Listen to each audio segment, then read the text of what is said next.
આવો બેસો.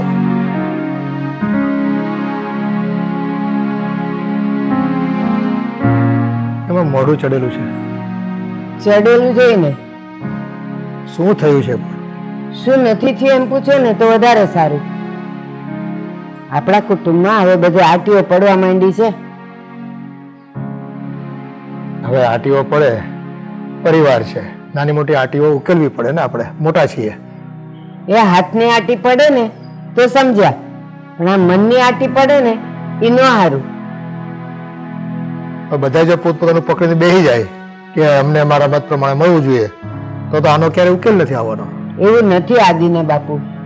આ તમારી એક નાનકડી ભૂલને લીધે જો ઘરનું વાતાવરણ કેટલું બગડી ગયું છે.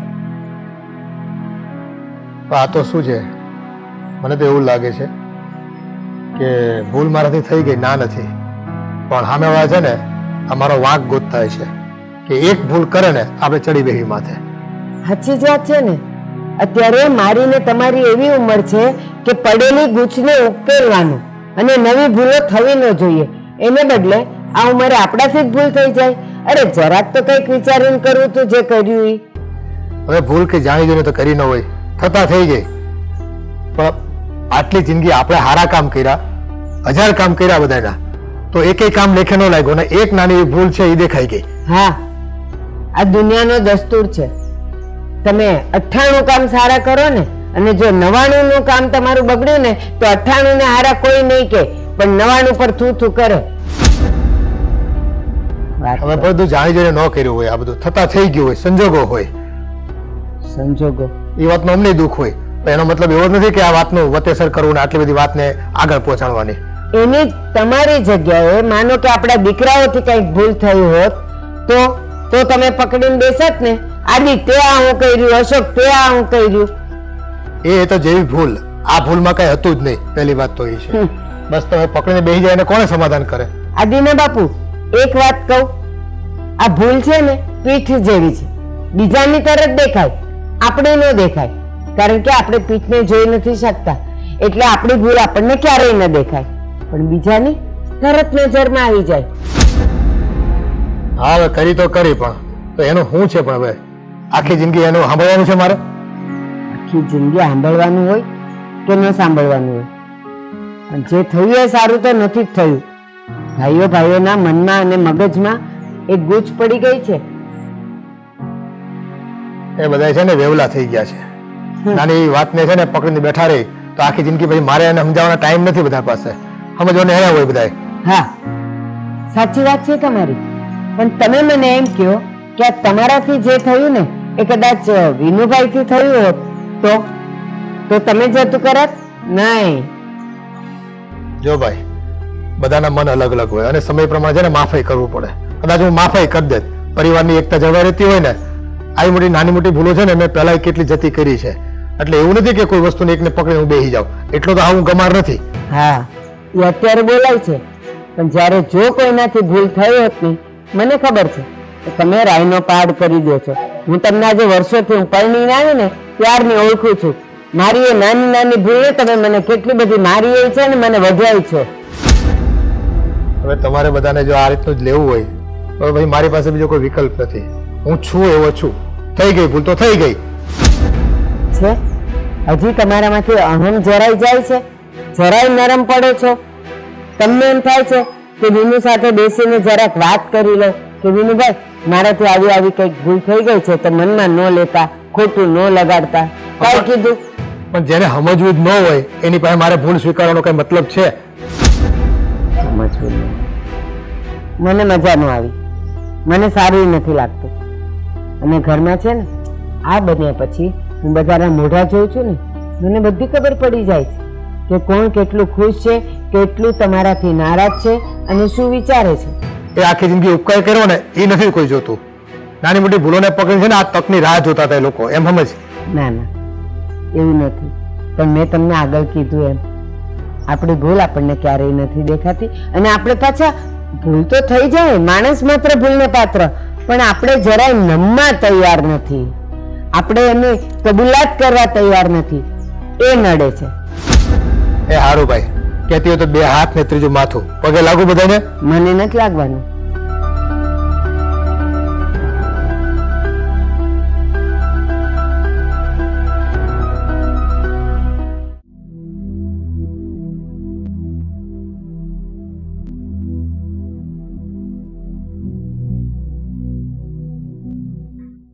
ખરેખર આ આપણા ઘર ઉપર મોટી મુસીબત આવી છે. સમજાતું નથી શું કરવું ને શું ન કરવું. અરે એવી કોઈ મુસીબત નથી. આ તો આપણો અશોક ઓછું કમાય છે ને, એનો પગાર ઓછો છે ને, એટલે મોટા ભાઈના નાટક છે બધા. એનો દીકરો વધારે કમાય એટલે વાલો લાગે, અને મારો દીકરો 2 પૈસા ઓછા કમાય તો ભેદભાવ કરે છે. એવું નથી. આજ સુધી અશોકની કમાણી લઈને કોઈ દિવસ મોટા ભાઈએ કંઈ કીધું નથી, અને એ તો રહેવાનું. હવે એક મા બાપના 2 સંતાન હોય ને તો કઈ એ પણ સરખું ન કમાતા હોય. તો આ તો મોટા ભાઈ અને આપણા દીકરાની વાત છે. અને રહી વાત અશોક ઓછું કમાય છે, એ ગ્રંથિ તમારા મગજમાંથી કાઢી જ નાખો. તું એમ કે છે કે અશોકના પગાર ઉપર કોઈથી મોટા ભાઈ બોલ્યા નથી, પણ એ પ્રમાણે વર્તવા માંડ્યા છે. એ તને ખબર છે? અરે તમે શું માંડ્યું છે? આ વર્તન વર્તન વર્તન મોટા ભાઈનું વર્તન બધાના માટે એક સરખું છે કે કોઈ દિવસ એમને કોઈની સાથે વેરો વંચો કર્યો જ નથી કે નથી વેરો આટલો કર્યો. પણ ના, તમે એક જ વાતને લઈને મંડી પડ્યા. અને મને કહો, કદાચ અશોક ઓછું કમાય તો વધારે કમાવા માટેના તમારી પાસે કોઈ રસ્તા છે? અને તમને શું ખબર કે જો વધારે કમાશે તો ઘરમાં માનપાન વધી જશે? મને ખબર છે, મારો ભાગ જુદો કરી આપશે ને એટલે હું મારા દીકરા અશોકને નોકરી નહીં કરવા દઉં, હું એને બિઝનેસ ચાલુ કરાવીશ. મારા ભાગમાં સંપત્તિ પૈસા આવશે જ ને. હું એને એવો ધંધો કરી આપીશ અને એની સાથે રહી અને એનો ધંધો સેટ કરી આપીશ. પછી મારે એના કોઈ માન મર્તબાની જરૂર નથી. હું જ મારા દીકરાની કેરિયર બનાવીશ. બસ હવે તમને એમ લાગે છે કે તમે અશોકની સાથે રહેશો તો અશોક સારો ધંધો કરતો થઈ જશે? અરે જે એની નિયતિમાં લખાયું હશે એ જ થશે. અને મને તો અશોક કે આદિ બંને દીકરા મારા લાગે. અને એ ઓછું કમાય વધારે કમાય એનાથી કોઈ મતલબ નથી, પણ ઘરમાં જે કંકાસ ઝઘડા આ રોજ રોજ જે વાતાવરણ ઊભું થયું છે ને એ મને જરાય નથી પસંદ. રીચા, તારા મનમાં જે લાગણી અને પ્રેમ અને કુટુંબ પ્રત્યેની પવિત્ર ભાવના છે ને એ લોકોમાં નથી. છે, તમે સમજતા કેમ નથી? તમને કેમ એમ લાગે છે? સાચું કહું ને તો અત્યારે આપણા પરિવારને કોઈની નજર લાગી ગઈ છે. બાકી હસતું રમતું પરિવાર કોઈ દિવસ કોઈના માટે ખોટું ન વિચારે. એ આજે આવી રીતે એકબીજાના મનથી નોખા થઈ ગયા. મતભેદ હોય ને ત્યાં સુધી તો સારું, પણ મનભેદ થઈ ગયા છે આપણા ઘરમાં. અરે કોઈ મોટી મુસીબત નથી, કોઈ વિચારવા જેવી વસ્તુ નથી. આ તો આપણા ઘર પરિવાર ઉપર એક સંકટનું વાદળ આવ્યું છે ને એને હું હટાવી દઈશ. બસ હવે આમને આમ તમે જીદે અડ્યા રહેશો ને તો લખી રાખજો, આપણે છે ને અલગ થવાના વારા આવશે. અને સંસારનો નિયમ છે, નોખા થયા પછી છે ને કોઈ સુખી નથી રહેતું, કોઈ ખુશ નથી રહેતું. જો રીચા, તું જે વાત કરે છે ને કે તમારી જીત છે, મારી જીત નથી, મારો નિર્ણય છે. હું મોટા ભાઈથી અલગ થઈ અને મારો પોતાનો વ્યવહાર, મારો ઘર પરિવાર હું પોતે ચલાવીશ. મારા ઘરના બધા નિર્ણયો હું લઈશ, મોટા ભાઈ નહીં. એટલે હવે મને એમ લાગે છે કે મોટા ભાઈની મોટપ છે ને એ તમને ખટકે છે. એમને તો આજ સુધી બધા સારા જ નિર્ણય લીધા, પણ તમે હંમેશા તમારું ધ્યાન રાખ્યું, તમારા દીકરાનું, તમારું પરિવાર. અને મોટા ભાઈએ આપણને બધાને પોતાનું પરિવાર માન્યું. જો તું કે છે એવી લાગણી એના હૃદયમાં હોત ને તો એને ભેદભાવ ન કર્યો હોત. એટલે મહેરબાની કરી મને સમજાવવાની કોશિશ નહીં કરતી. મારો નિર્ણય અડગ છે, એમાં તારે મને સાથ આપવાનો છે, ઠીક છે? અરે તમે સમજતા કેમ નથી? મોટા ભાઈ ખોટા નથી.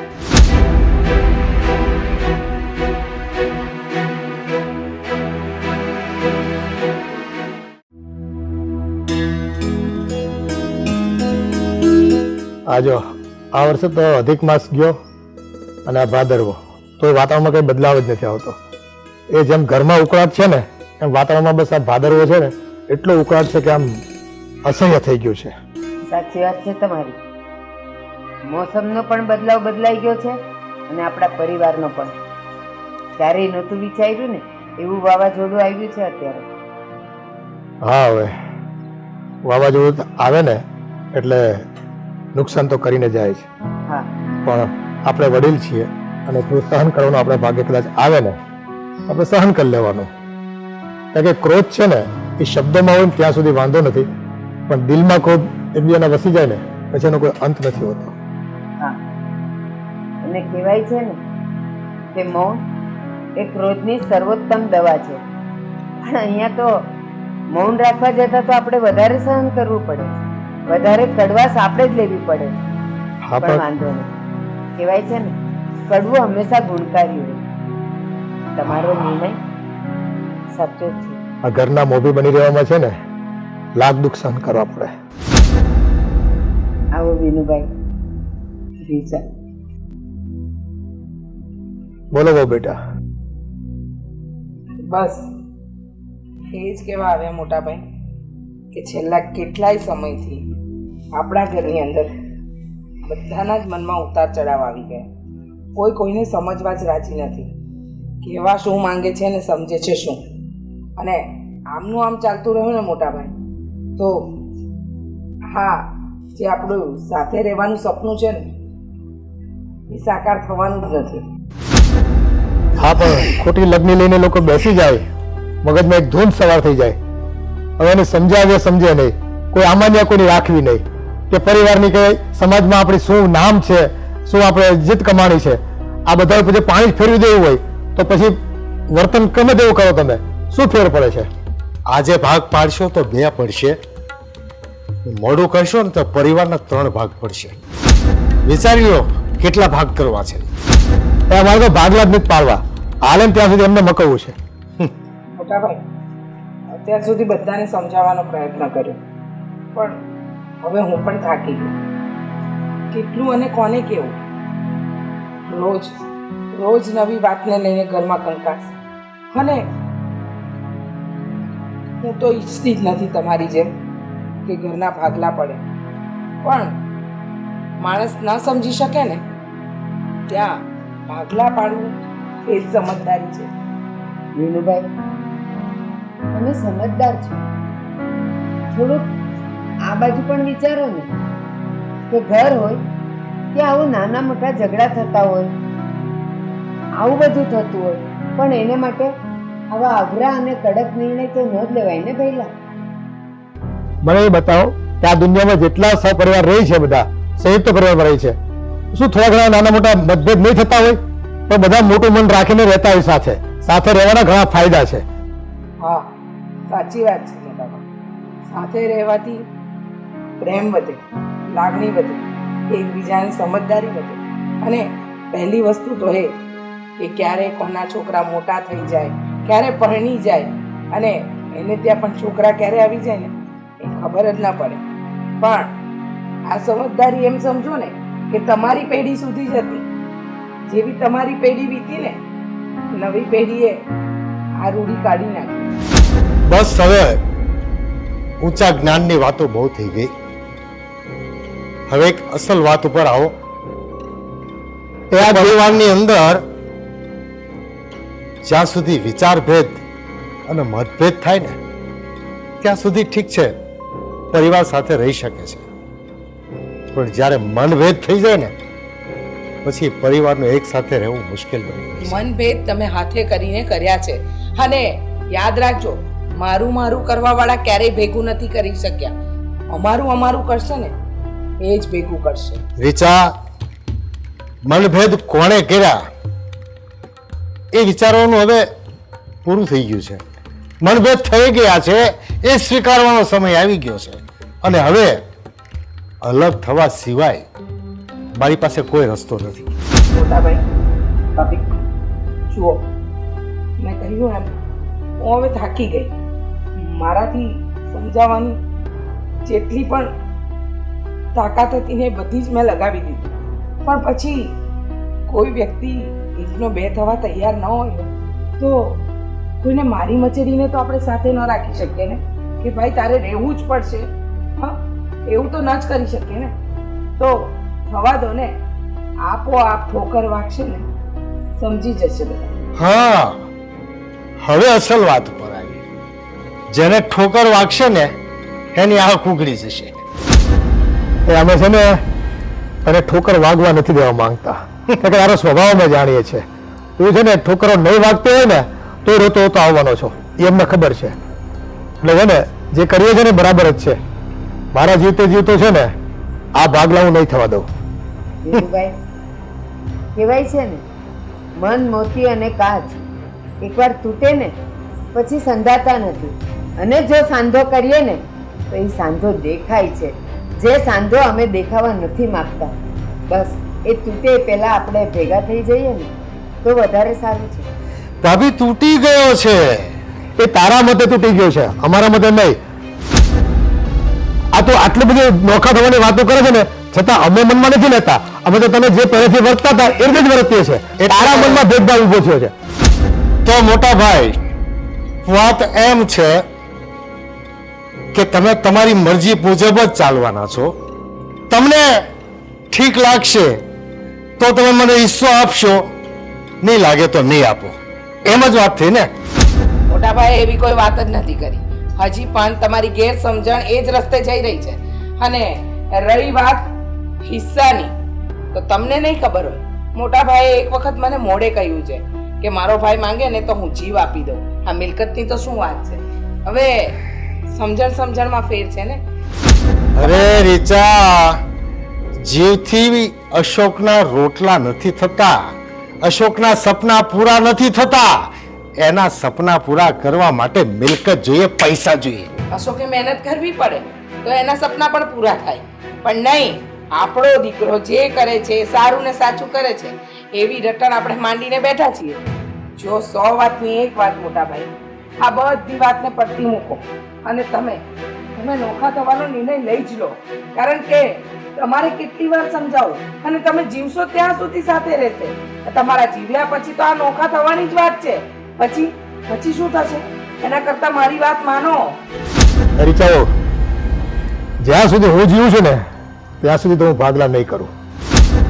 ઠીક છે, તો તમારો છેલ્લો નિર્ણય છે ને આ? હા, તમે ભાગલા નથી પાડવાના ને? નથી પાડવો મારે. મારો હક હિસ્સો નથી આપવાના ને?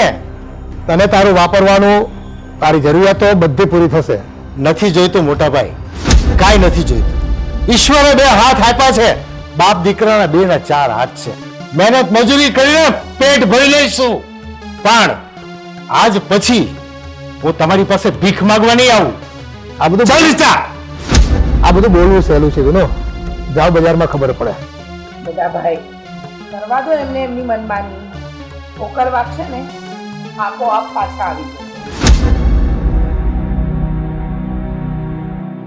જોયું આદિના બાપ, વિનુભાઈ અને રીચામાં જમીન આસમાનનો ફેર છે. છે બંને પતિ પત્ની, પણ વિચારો બંનેના અલગ. એકના સકારાત્મક અને એકના પૂરેપૂરા નકારાત્મક. હા, એક સાધવાનું કે છે ઘર અને એકને છે વિખેરવું છે બધું. હા, જોઈએ સમય શું કહે છે.